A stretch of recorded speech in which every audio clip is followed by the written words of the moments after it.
All right, so we've kind of touched on this as well. Takeout packaging that works. So this will be a little bit of a more deeper dive, gentlemen, into the different types of takeout packaging, just so operators are aware. And I know that has been a hot button topic for the last couple of years in the industry as we begin to transition away from foam into greener products, but also more functional products. We're seeing more sizes available that make things like sauces and sides easier to get to customers without your food all spilling over each other and turning into this homogeneous pile of stuff.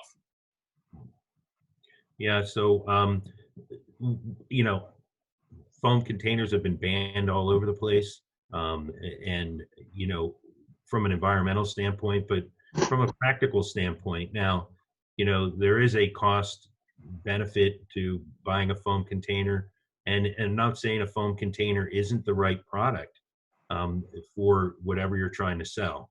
So I really think that the main point in this is that you really need to evaluate what you're selling and then use the best container for that job.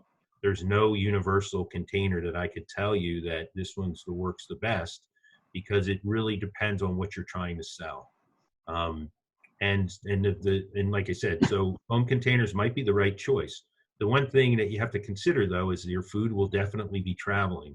And if you look at, for example, Chinese restaurants and what they do, because they do 95% of their business carry out, take a look at how they package things. They're using paper bags. They're using polypropylene heavy-duty containers. They're using some really good packaging, and they have some really good ideas because they know their food travels. And for what you're trying to do, that might be the best option, or it might not be.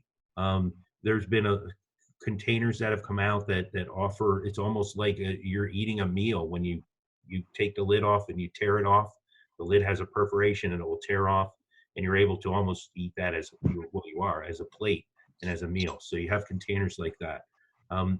I would just say that the best thing that you can do is consult with your DSR. They have the options, and really work with them and talk through the different things. And they have some expertise that they'll be able to help you to find the right containers. And then finally, the most important thing is to make sure you test those containers so that what you're trying to serve is going to come out right. What do you think, Tim? I fully agree with all those points. Are all great points. He's the expert in the takeout container industry. I would say that diversity in your packaging could be very important as well. How do you want to present it? Is it something that you feel that it's kind of like one of those really big meals where they might want to microwave it the next day? So you might want to take stuff like that into consideration. If they do have leftovers, is that packaging able to be put in the microwave for a minute and a half to reheat it? Might also want to give suggestions on reheating your items if you are the type of establishment that has, like the full meal deal, like the giant piece of lasagna. I would recommend, putting it in the microwave, putting a splash of water on it, and putting it in the microwave for a minute and a half. But anyways, to the packaging, I think it's important to have diversity in your packaging. If it fits your platform, being as if you do think it would be a situation where they're not just going to eat it all when they get home, there might be a situation where they might have leftovers to reheat the next day. Or even put in the freezer.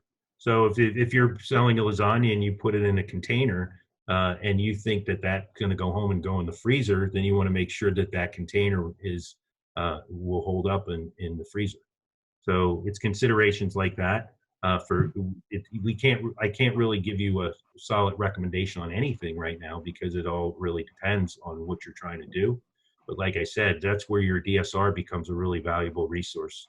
I would add to that, to state the obvious. Okay, when I talk to our customers about social media, the most beneficial thing they can share with their customers is the stuff that they do every day. Nobody does what an operation does like they do.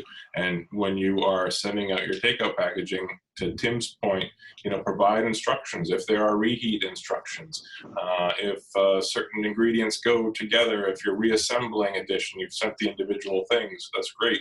If the takeout packaging works, if you could wash it, if it's dishwasher safe, if microwavable, ovenable, let the customer know. Include a little note in there. Hey, you can save your leftovers in these containers. They make great storage containers.